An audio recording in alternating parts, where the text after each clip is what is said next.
Hey guys, welcome to the channel. All right, let's not waste any time here, guys. We're going to talk MN82.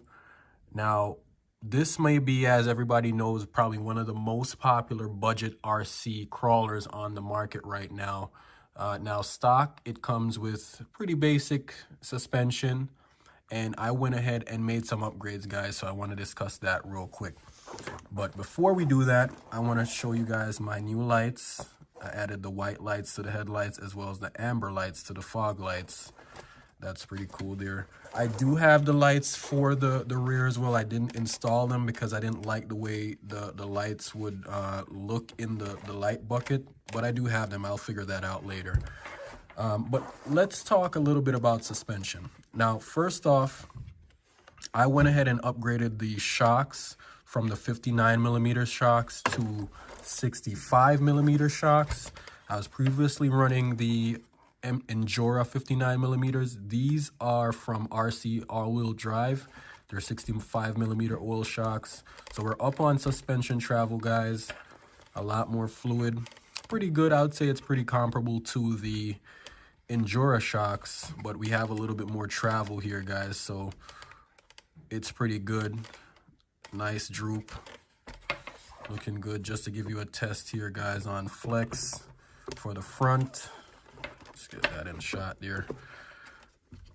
So we have pretty good travel on the front. Let's try the back. Pretty good. Let's try one more. And as you can see, guys, we still have the rear tire on the floor. So we are way up there, guys. Look at all that travel. So this thing is really a trail beast right now in terms of suspension travel. Let's get another angle so you can see just how much travel we have. Now, I was able to achieve this not just with the upgraded shocks, but I upgraded the rear suspension to 4-link. So we're going to talk a little bit more about that. So in the rear, now I don't know if anyone's done this before. I haven't watched any videos to see if it's been done before. So it may be something you guys already know about, but it's new to me. But what I went ahead and did, guys, was if you take a look, this little bar right here that you're seeing, that's at the top of the axle, it actually came from the stock front axles. So stock, these come with plastic axles on the front. I did go ahead and make the full upgrade to metal everything.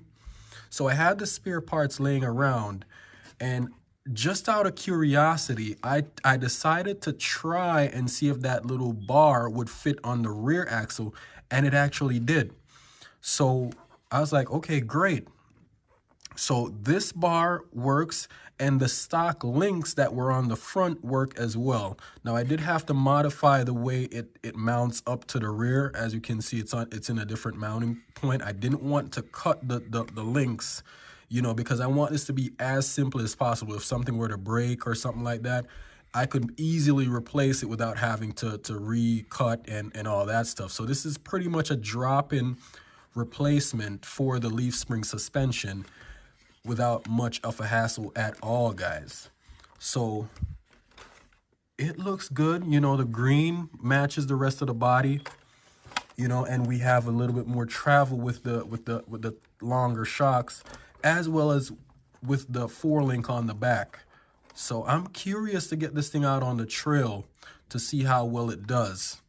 Now, the only reason I didn't install the other 2 links, as you can see, it's only 2 links that I'm running right now, but it is set up to take the 4-link. I didn't install the other 2 links here because it would require me to make some cuts in the center part of the chassis to get it to mount properly, and I wanted to make this pretty much as simple as possible. So we're going to test it to see how it works with just the 2 links as the supporting members, and then we'll come back and see if we actually need to make any more upgrades. If you are gonna try this, keep an eye on where you mount those links, because if you don't mount it properly, you're gonna affect the way that the car drives. So make sure you have that aligned as straight as possible. Now, what I'm gonna do, guys, is to see just how well it's performing or how badly it's performing. I'm gonna test it against this truck which is an excellent truck all around, just to see if this is doing good or not so good. So we're gonna get out on the trail and see how they do.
All right, guys, so we're back in.